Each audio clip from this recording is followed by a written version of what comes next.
এই ঠান্ডায় সমুদ্রের জল পেলে আনন্দে বেশি একটু আমি আত্মহারা হয়ে পড়ি।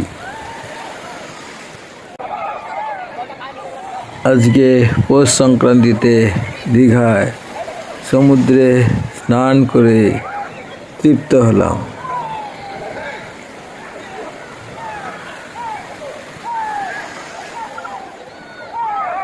অনেকেই সমুদ্রে স্নান করছেন মনের আনন্দে।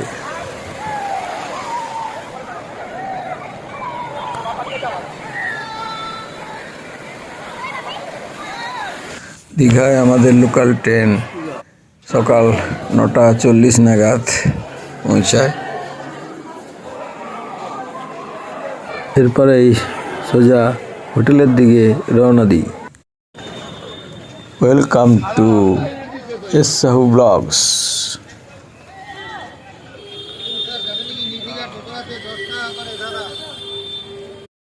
পৌষ সংক্রান্তিতে দীঘায় পুণ্যার্থীদের যেন ঢল নেমেছে। আমি হোটেলে পৌঁছে গেলাম। এটি আমাদের হোটেল।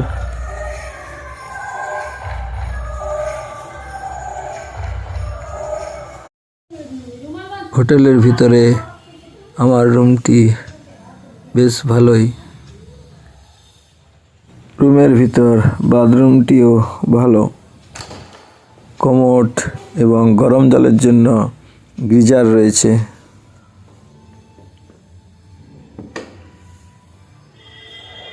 রুমের ড্রেস ছেড়েই সোজা চলে গেলাম সমুদ্রে স্নান করার উদ্দেশ্যে।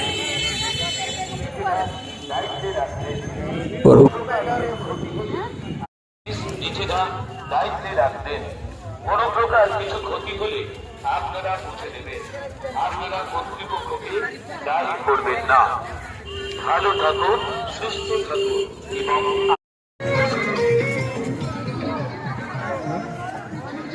আজকে পৌষ সংক্রান্তিতে দীঘায় সমুদ্রে পুণ্যার্থীদের বা পর্যটকদের ভিড় দেখুন। দেখতেছে ওই যে ওয়াচ টাওয়ার থেকে দেখছে, কারো কিছু হলে ওই দূরবীন দিয়ে দেখছে।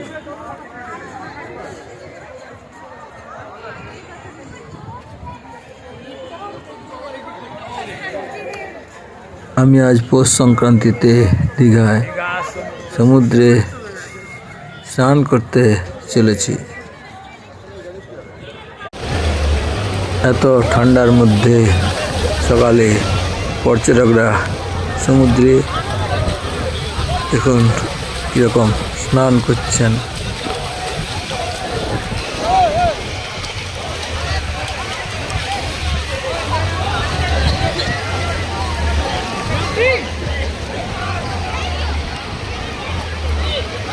ঠান্ডার মধ্যে সমুদ্রে পর্যটকদের ঢল নেমেছে।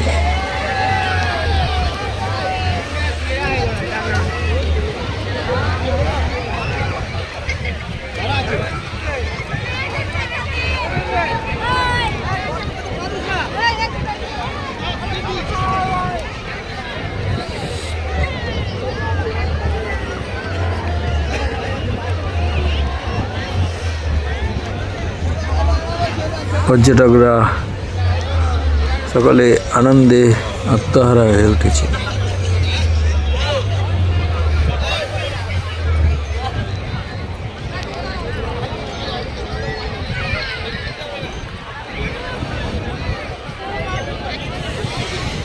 সমুদ্র বিচে সাজানো ঘোড়াগুলো কত সুন্দর দেখুন, পর্যটকদের জন্য অপেক্ষা করছে।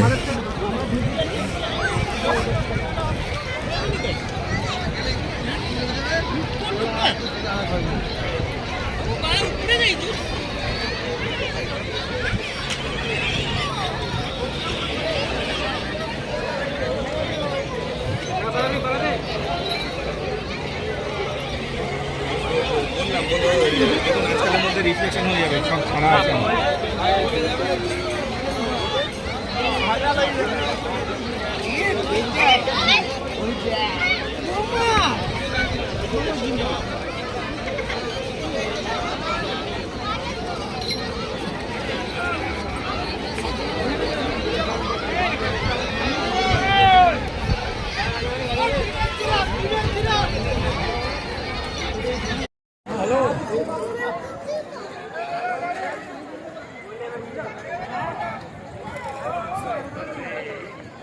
প্রচুর ভিড়।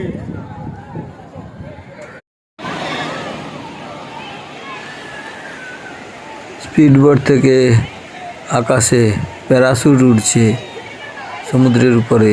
দেখুন, আমি একটু সকালের থেকে আলাদা খালি গায়ে স্নান করার জন্য পায়ে পায়ে অগ্রসর হচ্ছি সমুদ্রে। দেখুন,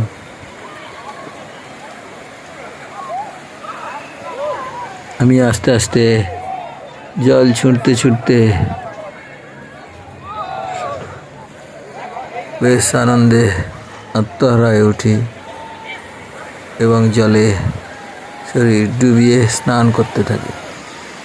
ঠান্ডায় জল গায়ে লেগে আনন্দে চিৎকারে ঠান্ডা দূরীভূত হচ্ছে।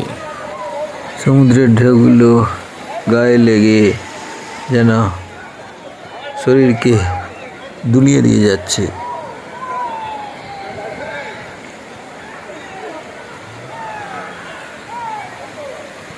এত ঠান্ডার মধ্যে স্নান করে তৃপ্ত হলাম। আমার পিছনে একটি স্পিডবোট অ্যাডভেঞ্চার প্রিয় পর্যটকদের নিয়ে চলেছে।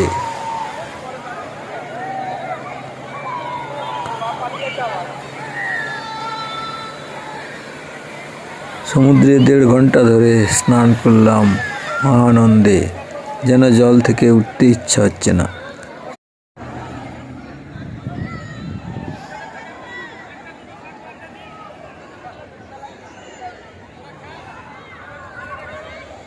স্নান করে গেঞ্জি গায়ে দিয়ে সোজা হোটেলের দিকে রওনা হলাম।